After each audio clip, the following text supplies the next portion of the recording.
Dita e 27. Theodor Beza, 1519-1605. Kalvinisti i parë, nga Sean Wright.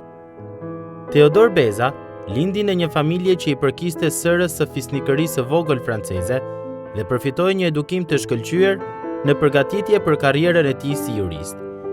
Fal provanisë së hirshme të Perëndisë, në moshën 9 vjeçare, Theodori u dërgua që të studionte pranë Melchior Volmarit, një luteran gjerman, i cili jo vetëm që i mësoi greqisht dhe latinisht, por edhe parimet bazë të besimit të krishterë. Për periudhën që kaloi nën mësuesin Volmar, Beza thoshte se ajo shënonte fillimin e gjithë gjërave të mira që kishte marrë që nga ajo ditë e tutje dhe që do të merrte në jetën tjetër. Bashkpiloti i Calvinit. Megjithatë, pas përfundimit të studimeve, Beza jetoi një jetë të shturur në Paris për afërsisht 1 dekadë, derisa u katandis aq keq sa zuri shtratin dhe u sëmur për vdekje. Pastaj, në vitin 1548, Perëndia e solli në vete. Beza ju kthye për kushtimit të tij ndaj Jezusit dhe u largua nga Franca për t'u bashkuar kauzës së reformimit në Zvicër. Ai filloi të jepte mësim në Akademinë e Pastorëve në Lozan dhe në vitin 1558 u thirr në Gjenevë për të shërbyer bashkë me John Calvinin. Ai dhe Beza u bën miq dhe bashkëpunëtor të ngushtë gjatë viteve të fundit të jetës së Calvinit, i cili shkroi: "E kam shumë për zemër Bezën. Ai më do më fort se sa një vëlla dhe më nderon më tepër se sa një atë." Përveç disa udhëtimeve jashtë qytetit shtet zviceran, Beza e kaloi pjesën tjetër të jetës së tij në Gjenevë, shpesh në kushte tepër sprovuese. Ai nuk e dinte nëse katolikët do ta sulmonin qytetin dhe do të vrisnin banorët e tij. Kështu, ju desh të luftonte kundër një vale polemikash në rritje nga luteranët kundër protestantëve të reformuar. Mbrojtësi i Gjenevës. Beza la gjurmën e vet në procesin e reformimit dhe këtë e bëri në disa mënyra. Së pari, mbi të rabara e udhëheqjes së reformimit të Gjenevës pas vdekjes së Calvinit në vitin 1564.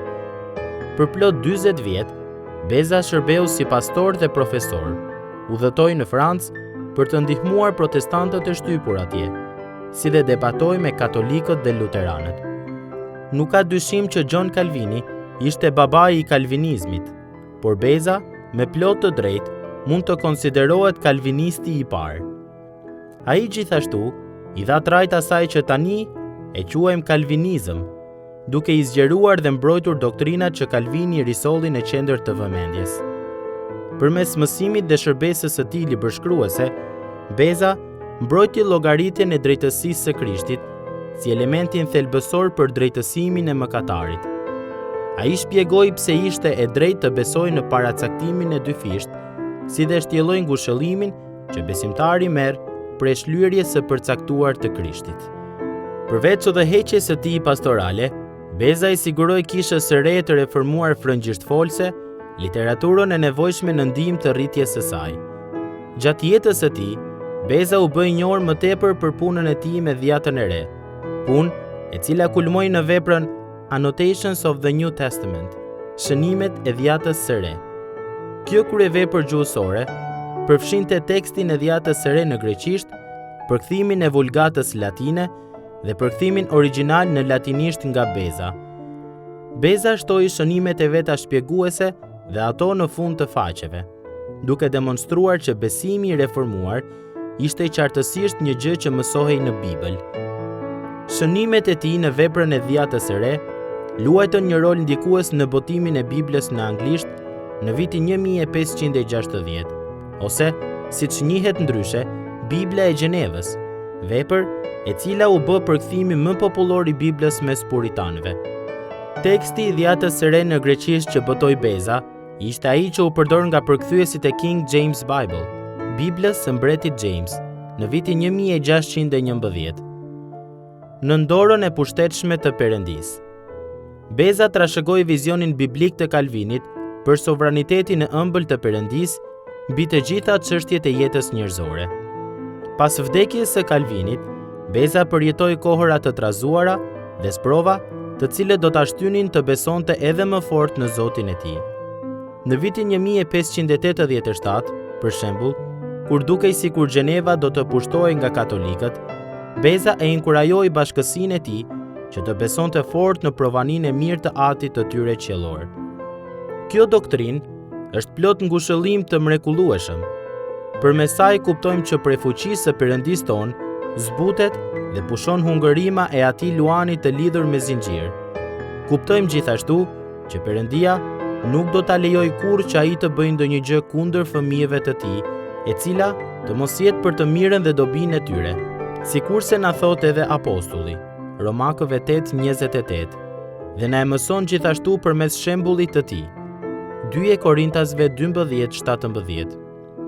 Me të vërtet, u tha ai dëgjuesve të tij, shpresa jone vetme është që Perëndia ynë është sovran, madje aq sovran sa që mund të na shpëtojë nga mëkatet tona kur jemi krejtësisht të vdekur frymërisht.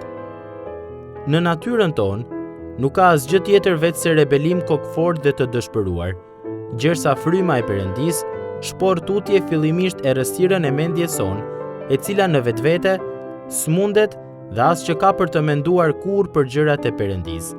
2 Korintasve 3:5. Dhe së dyti, shëron nga tishmërinë e vullnetit ton, i cili është armik i Perëndis dhe i gjithë shkaje që është vërtet e mirë. Romakëve 5:10 dhe 8:7.